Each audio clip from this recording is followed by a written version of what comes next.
So we're going to get to the second part of our panel this hour, but before we do, we have some breaking news. A British journalist who's been in Syria since 2012 has been beheaded at the hands of ISIL. His name, we believe, is Alan Henning, and I'm just now being told he's not a journalist. We thought he was. We will report more on this as we get more information in. The top line of the story is a British citizen has been beheaded at the hands of ISIL in Syria.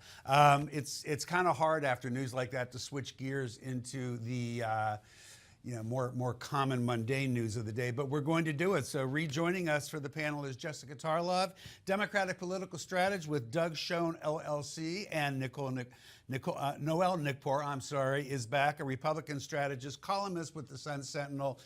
Guys, we should probably talk about this breaking story. Noelle, is there any hope for any end in sight here? You know, I think that well, ask Leon Panetta, but I think that right now we are dealing with something that is it's almost like the unknown, you know. And another thing is you've got Biden out there saying, you know, it's okay, everything's all right, you know, they're not coming here.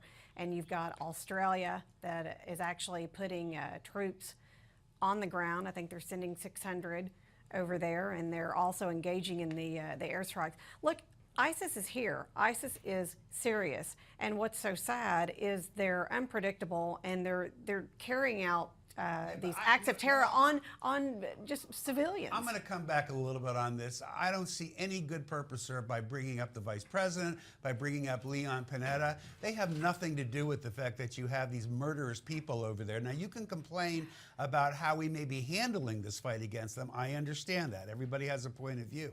But I'm not sure it's cricket to start throwing their names in as if they have something to do and they're responsible. Jessica, what do you say to this? Thoughts and prayers out to the family of the British national or whatever who unfortunately died, I guess, at the hands of ISIS today. And I would say that I agree with you that throwing out names right now, it's not going to get us anywhere. And I think that the president's 60 Minutes interview, while there were some things in it that I didn't necessarily agree with, like throwing James Clapper under the bus, I did not think was the right approach. It is clear that Obama knows that it is now time to play hardball with this. We've seen more nations sign on aboard the Alliance for the airstrikes, and I'm hopeful that it won't get to boots on the ground, but I think that we have to be aware of the fact that that's possibly where we're going to end up going with this, and it's going to take years, and it's going to be a rough fight. Yes?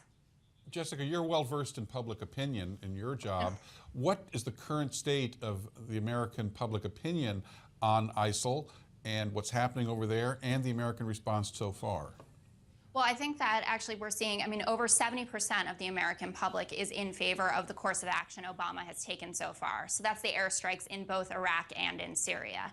And I think it's also around 75% of the American public feels that ISIS or ISIL, whichever we're calling it at this moment, is a threat to the American public here at home. We had the beheading in Oklahoma, which I know you and I, John, discussed earlier this week on the show. And it's not clear that that was an act of terrorism or not at this point, but there certainly are signs that suggest that it could be. So I think that the American public is scared, and rightfully so, but I think this is the time to have confidence in the administration and legislators on both sides of the aisle that they will get together, that we'll see a debate in Congress about this. People could come home from campaigning and have a talk about politics maybe, and hopefully that we can combat this deadly threat. I want to pick up on that point, Jessica, about Congress coming back or not coming back. Yeah. Before I do, just an update on this. The name of the victim is Alan Henning. He was captured in December.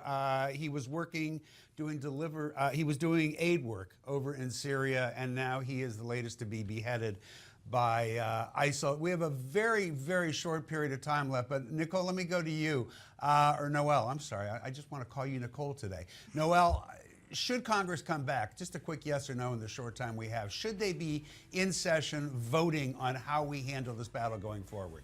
Yes, this is very important, obviously. John? Yes. It's not going to happen, so it's irrelevant. Congress is out campaigning. That is job one for them and always has been. Yeah, guys, you know, we had a lot of things we wanted to talk about in the segment. We're not going to get to it because of the breaking news. I want to thank all of you for participating.